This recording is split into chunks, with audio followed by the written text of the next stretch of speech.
Hay que viajar un momento al siglo XIX, plena revolución industrial. Durante unas cuantas décadas pasó algo de verdad aterrador. Imaginen esto, los imperios se expandían, las máquinas escupían riqueza a un ritmo nunca antes visto, pero los bolsillos de los trabajadores, increíblemente, se congelaron. Así es, riqueza sin precedentes y un avance tecnológico imparable. Pero para el trabajador común y corriente, nada. Salarios completamente estancados. Esta es la brutal paradoja económica que se conoce como la pausa de Engels. La economía global crecía sin parar y las máquinas eran cada vez más y más productivas, pero los salarios simplemente se detuvieron. El resultado, como es de esperar, fue inevitable. La brecha de desigualdad entre los trabajadores y los dueños del capital se hizo gigantesca. Pero claro, uno podría pensar que eso es cosa del pasado, ¿no? Que estamos a salvo. Pues, la pesadilla histórica ha vuelto. Y ojo, porque esta vez no viene a buscar el sudor de la fábrica, no. Viene directamente al escritorio, a automatizar la labor intelectual. Y la pregunta ya no es si habrá reemplazos. La pregunta ahora es, ¿qué se va a poder hacer cuando sucedan? Que quede claro, la pausa de Engels no es historia. Está pasando ahora mismo, en nuestros edificios de oficinas. Y esto que les digo no es una predicción, para nada. Es el balance general de 2024 y de 2025. Las máquinas ya no vienen por la fuerza muscular, ahora vienen por los análisis, por las estrategias, por todo eso que nos hacía creer que éramos irreemplazables. A ver, miremos un caso concreto, el sector legal. Una firma, por ejemplo, necesitaba que sus abogados junior revisaran unos contratos de confidencialidad. Según datos que cita Bain & Company, a un abogado humano le tomaba 92 minutos con un 85% de precisión.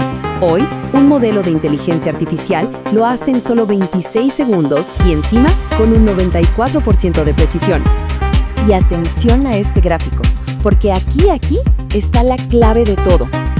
En el sector legal, un asistente junior cuesta entre $72,000 y $115,000 al año. Su trabajo, revisar apenas unos 10 contratos al día. Ahora, una licencia de IA avanzada, unos $18,000. ¿Y su capacidad? Puede despachar más de 500 contratos por hora. O pensemos en los centros de llamadas y BPO. Reemplazar a los agentes humanos con una voz generativa recorta los gastos operativos de la empresa en más de un 90%. Es una locura. Y ni hablar de un analista de datos junior. Antes costaba unos $7,000 al mes. Hoy es sustituido por un software de inteligencia empresarial que cuesta apenas $200. Pensemos por un momento en los años 70. Llegan los cajeros automáticos y de la nada se desata el pánico. Economistas, medios de comunicación, todos vaticinaban lo mismo. Los empleados de banca estaban, básicamente, condenados a desaparecer. Y para entender lo que pasa hoy, arranquemos justo ahí, con este ejemplo histórico que, a primera vista, parece no tener ningún sentido. En esa época, el miedo era real, ¿eh? La gente veía estas máquinas y pensaba, si un aparato puede darte dinero, ¿para qué hace falta una persona detrás del mostrador? La lógica parecía aplastante. Las predicciones eran, bastante sombrías. Se hablaba de un desempleo masivo en todo el sector financiero, un futuro de sucursales bancarias frías operadas casi por completo por máquinas. Pero entonces ocurrió algo que nadie vio venir, algo totalmente ilógico. Al automatizarse las tareas más repetitivas, para los bancos era mucho más barato mantener una sucursal. ¿Y qué hicieron? Abrir muchísimas más. El resultado fue que el número de empleados, en vez de caer, se disparó. Eso sí, su trabajo cambió. Pasaron de ser contadores de billetes a ser asesores, a enfocarse en ventas y en la relación con los clientes. Y es que esta historia esconde el secreto para entender y, sobre todo, para sobrevivir a la disrupción que trae la inteligencia artificial. En economía, esto tiene un nombre. Es el principio del cuello de botella. Ok, muchísima atención aquí. Porque este es el concepto que lo cambia absolutamente todo. La lógica es sencilla, pero la verdad es muy potente. A ver, si una máquina hace casi todo el trabajo de forma súper rápida y barata, el valor ya no está en lo que se automatiza. El valor se concentra en esa pequeña, diminuta porción humana que la máquina simplemente no puede hacer. Y esta animación lo clava. Todo el valor del sistema, que es ese flujo de datos, choca y depende de ese último y estrecho paso, el juicio, la creatividad o la responsabilidad de una persona. Ese 1% se convierte en el factor clave, el que limita y controla absolutamente todo lo demás. El sentido común nos engañaría, ¿verdad? Nos diría, si las máquinas hacen el 99%, el trabajo humano se va a cero. Pero la realidad del cuello de botella es justo la contraria. El valor de ese trabajo humano se multiplica hasta el infinito, porque sin él, todo ese 99% automatizado no sirve para nada. Bien, entonces la pregunta del millón es, ¿cómo se aplica esto hoy? Pues estamos entrando de lleno a un mercado donde nace lo que podríamos llamar el nuevo premium humano. Y esto está redibujando por completo las reglas del juego en casi cualquier profesión. La clave ya no es competir contra la IA, sino ser ese 1% que la IA necesita para funcionar. Pensemos en el mundo legal. El valor ya no está en pasarse horas revisando contratos. Ahora el valor es el premium fiduciario, o sea, la responsabilidad de una persona que asume el riesgo, que rinde cuentas por lo que la IA generó. Los clientes pagarán por la firma, por el humano que pone su nombre y asegura que todo está bien. Ahora, en el mundo creativo, surge algo fascinante: el premium de exclusividad. Aquí el valor está en el gusto, en la curaduría, en esa visión estratégica que asegura que un producto conecte de verdad a nivel cultural y emocional, y que no sea simple basura algorítmica. Para la gente que trabaja con datos, el premio gordo estará en la velocidad de decisión. Se trata de ser ese puente vital que conecta el análisis en bruto de una IA con la estrategia real de un negocio. Es interpretar y sobre todo aplicar esos datos a problemas del mundo real. Y en atención al cliente, la clave es el arbitraje de empatía. Mientras una IA puede resolver el 95% de las dudas de siempre, el humano se vuelve el equipo de rescate emocional para ese 5% de casos críticos que, si se gestionan mal, pueden destrozar la reputación de una marca. Entonces, la regla de oro, la idea central de todo este análisis es esta. Es un error intentar competir con la IA en velocidad o en cantidad. El verdadero valor humano está en el juicio, en la responsabilidad y en la empatía. Esto nos lleva a una reflexión final que la verdad lo resume todo a la perfección.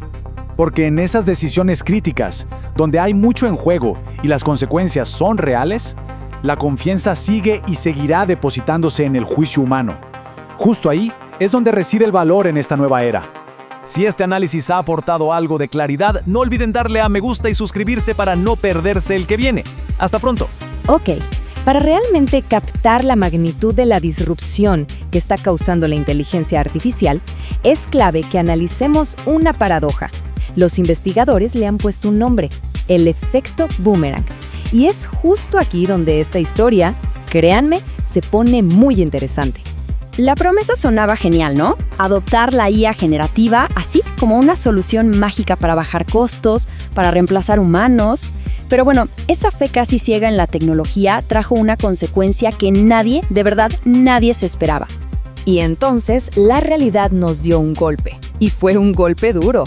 A ver, que la inteligencia artificial produce a una velocidad que es absurda, sí, claro que sí, pero lo hace a costa de que la calidad se vaya en picada. Y este es el punto crucial. Estamos sacrificando la excelencia solo por tener las cosas al instante. El resultado, una avalancha de lo que ya se conoce como slop, o sea, basura digital. Y peor aún, alucinaciones legales, datos totalmente inventados que están literalmente dinamitando la confianza del cliente desde la base. Hablemos un segundo de las alucinaciones. Es ese fenómeno donde los modelos inventan información pero con una seguridad que asusta. Miren, esto ya dejó de ser una simple anécdota técnica para convertirse en un riesgo legal gigantesco, con pérdidas que podrían llegar a los $100,000 millones para una sola compañía. Y en medio de todo este caos digital, claro, está el costo humano. El verdadero peso de esta nueva realidad está cayendo sobre los hombros de los profesionales con más experiencia.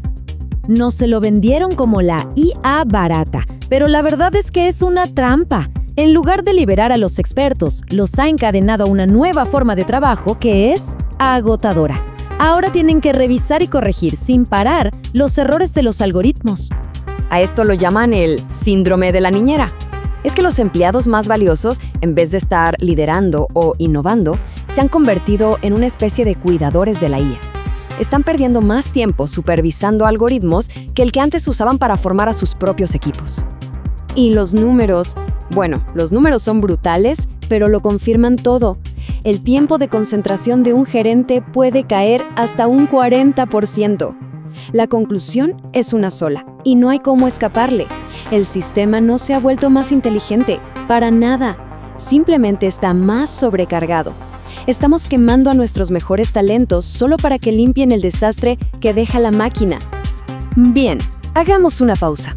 Salgamos un momento de la oficina y entremos a la sala de juntas. Dejemos de lado el impacto individual para analizar las frías y muy calculadoras fuerzas macroeconómicas que están moviendo todos los hilos. Y esto nos lleva a la pregunta del millón en todo este análisis. A ver, si la productividad se dispara y al mismo tiempo los costos laborales se hunden, ¿a dónde se está yendo todo ese valor que se genera? ¿Quién se lo queda? La narrativa oficial, la que nos cuentan, nos vende una especie de utopía de colaboración. Personas, agentes, robots, todos trabajando juntos en perfecta armonía para crear más valor. Suena bien, ¿verdad? Una visión muy atractiva. Pero la fría lógica de la economía nos cuenta una historia bastante diferente. Y aquí entra un concepto que es fundamental, la obsolescencia acelerada. Es que el factor principal que hace que la tecnología de IA pierda su valor no es que se desgaste físicamente, no. Es el simple hecho de que el modelo del próximo año inevitablemente la va a dejar atrás. Lo más interesante de esto es la implicación financiera. Miren, una GPU no pierde su valor cuando sus circuitos fallan, sino en el preciso instante en que un modelo nuevo la convierte en irrelevante. Entonces, los inversores, lógicamente, exigen una compensación por esa pérdida de valor tan veloz. Y esto, claro, crea un incentivo potentísimo para maximizar el retorno del capital por encima de la inversión en personas. Pero todavía falta una pieza en este rompecabezas, y es, quizás, la más poderosa de todas: el rol que juegan los gobiernos y el propio código fiscal en toda esta ecuación. Cuando se miran los datos, revelan un desequilibrio fiscal que es sistémico y, la verdad, sorprendente. Las reglas del juego de los impuestos parecen diseñadas para favorecer la automatización. ¿Cómo? Aplicando tasas efectivas mucho más altas sobre el trabajo humano que sobre la inversión en capital y en software. Para que se entienda mejor, imaginemos un colador. Los impuestos sobre el trabajo son como bloques sólidos, demasiado grandes para pasar. Se quedan ahí atascados. Pero, por otro lado, las deducciones por depreciación y los créditos para software son líquidos. Fluyen sin ninguna resistencia a través de esa malla de exenciones para las empresas. La conclusión es tan directa que es brutal. El sistema fiscal no es neutral. Está, de hecho, y por su propio diseño, subsidiando activamente la destrucción de puestos de trabajo. Así que todo este complejo sistema de incentivos, de costos ocultos y de transferencias de poder nos lleva inevitablemente a una única pregunta final. Una pregunta que, quizás, sea la que defina toda esta era. ¿Quién es el dueño de las máquinas?